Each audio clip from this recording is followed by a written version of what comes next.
Serigne Ousmane Ndiaye, fils de Malaw Nguy Ndiaye et de Sokhna Ndiémé Lobé Gueye, est né à Linguère en 1889. Ayant perdu son père à bas âge, son éducation fut confiée par la suite à son oncle Serigne Saer Matidja, ensuite à Serigne Mornia à Dundoji, un village de la commune de Warkok. Après la mémorisation du Saint-Coran, Serigne Ousmane Ndiaye Jolof s'engage dans une quête spirituelle auprès de plusieurs érudits dont Serigne Tawafal et Serigne Mapate Silla. Le mouridisme étant la voie qu'il a choisie, l'a conduit en 1909 auprès du vénéré Mame Thierno Ibra Faty Mbacké qui au fil des années lui voue un attachement et une considération inégalée, car il l'a toujours considéré comme un mouride sadekh.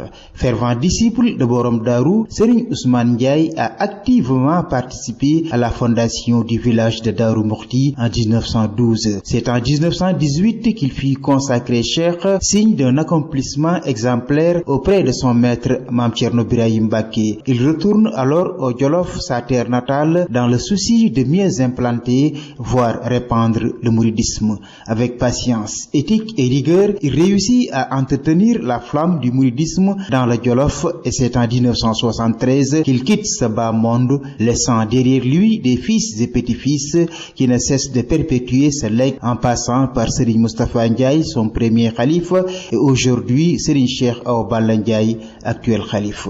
Le Gamou, dont il est le parrain, a né à sa 51e édition, des moments forts de retrouvailles entre parents, disciples et sympathisants, une occasion pour revisiter la vie et l'œuvre du saint homme. Baye Assane Diaw, Linguère, Radio Futur Média.